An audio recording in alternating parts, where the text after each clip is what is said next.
the guys back in the 60s and 70s, I mean, they're smoking cigarettes on the line, before GPs, and, you see these old pics and stuff. It was a different time. And now what you have to do, you have to train and you have to be a professional athlete. That's how you succeed at this sport. Flawless.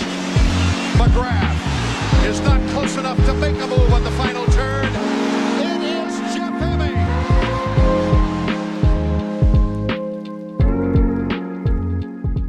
I met a gypsy. Maybe like 2011, 2012. Like, there were some dudes that were still partying. I mean, Hill had some pretty epic house parties. Hanson was pretty around and always a super good time. So dudes were still kind of doing it. But I feel like nowadays it's just completely shut down. Like, it's just it doesn't even seem like the guys really want to do it that much. Or they can't either. You have to make the choice. Yeah. And I think that at your time, it's like, how did you guys even get away with it? Was it like culturally more acceptable, or the teams didn't have as tight a leash on you? There was no smartphone. Yeah, no, true. I mean, for sure the smartphone changed everything. The teams and stuff, they had to know what was going on. But the difference is, and actually Ralph Sheheen, my partner on World Supercross broadcast, brought up this idea. He's like, look, he goes, the problem is that back then it was pretty much a level playing field, with the exception of like Kudrowski, LaRocco, Albertine, somebody like that. When we'd go down to Havasu, McGrath's got his boat, and all the guys and everybody that rolls with him. I got mine, Phil Lawrence maybe had a boat, but and everybody was all sort of copacetic, and you knew that if McGrath was there or whoever else was there, well then okay, but if for one reason they said no, whatever your competitor was, he's not here this weekend because he's training, and all of a sudden it's Sunday and you're still making it Sunday fun day, you're feeling like you're a little bit behind. But I mean, during those times, I mean, we'd have 8 of the top 10. Yeah. 12 of the top 20 everybody'd be at Copper Canyon with us or at the Sandbar or whatever. And so, that was the era. And, there's two parts of this, is that, there were a lot of times where even in Lake Havasu, I'd wake up in the morning before everybody'd get up, and I'm up running and paying the piper, and it's not, the recovery process through that isn't great. It's not the right program, but that's how we lived, right? Now you couldn't do that these days. There was actually a time period, I forget which year it was, but when Scott Zipkovic had asked me to train Jason Lawrence. Yeah, right. And not a lot of people remember this, but I technically trained him for about 8 days. And he talked to me for 3 of them. But I came in with, okay, this is where we're at now.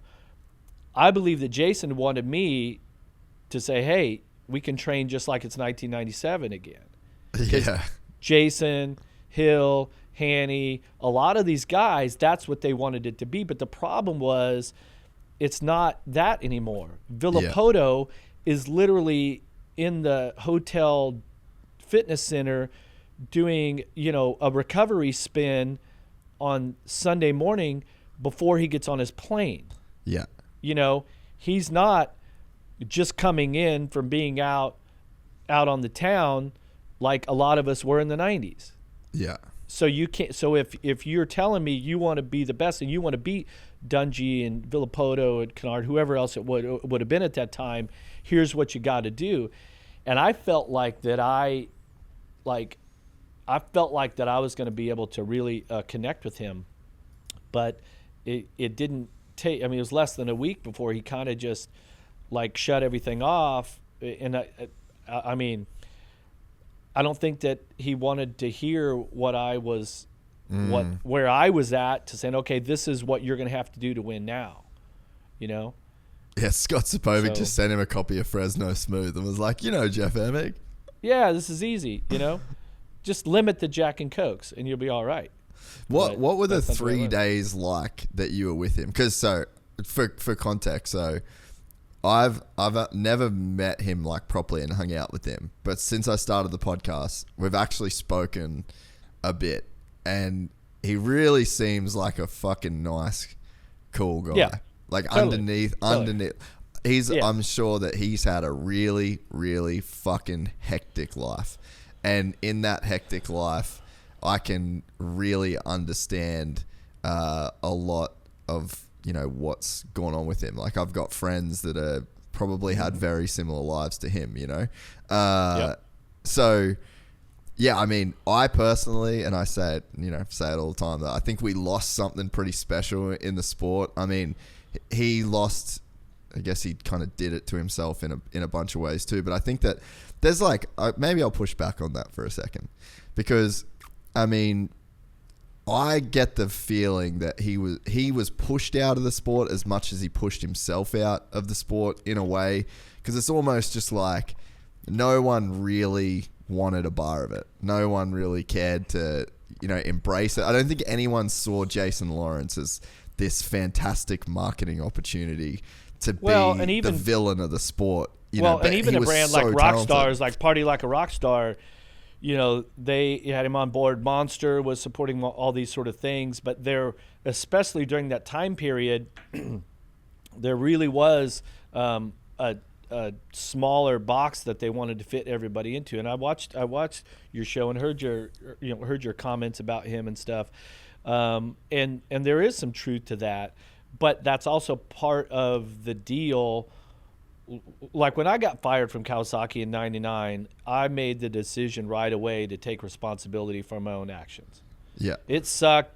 Don't get me wrong. Definitely a low point in my life and my career. The worst thing was having to call my dad and tell him I just got fired. Well, what'd you get fired for? I got caught with some marijuana down in Lake Havasu.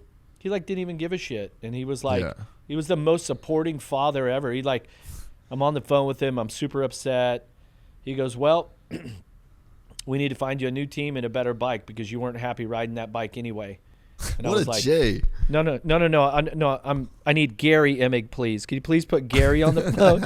And he was super supportive. And I mean, also, everything always revolved around the success in racing, even before school.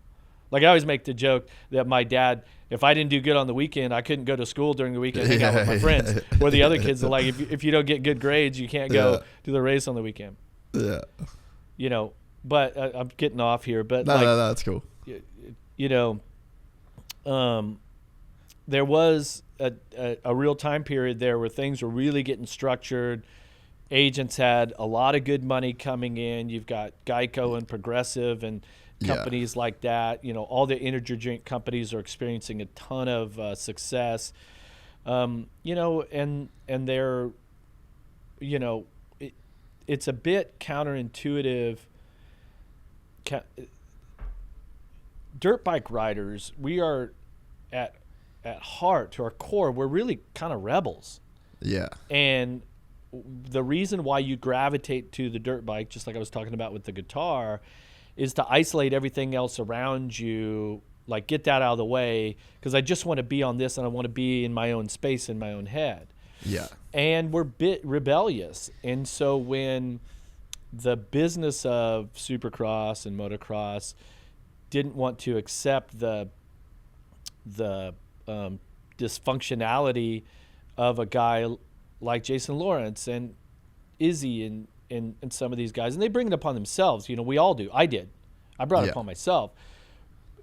It sucks that those two can't find a way to work to live in the same space. But for me, it came down to taking responsibility for my actions. Here's the contract.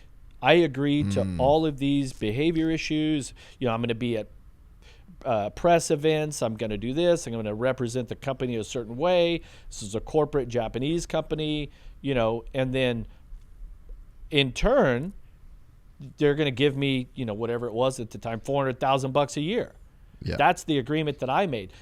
they didn't break the agreement. I did. And so with these other athletes is we're agreeing to all of this, and you're going to pay us a bunch of money, and you're going to support our racing with all of this, equipment and everything, and that's that's the terms of the agreement. Yeah. And then you break those, and then you have an issue. But then, also, with a lot of these athletes that came through the 2000s and early teens, is they really wanted to be able to have it both ways. And right now, the level of commitment that the athletes have to have, I mean, watch Supercross right now. Is any of these guys out till 4 a.m. after the race getting smashed? Like, no, you can't do that. You ain't running with Tomac and Webb and Sexton and everybody. We're excited to announce the launch of our new membership site, gypsytales.com, packed with exclusive content and perks that you won't find anywhere else. This is your chance to become a part of the Gypsy Gang. And as a special bonus, if you sign up to an annual membership, you'll be entered into the draw to win our custom-built TC125. Gypsy Gang.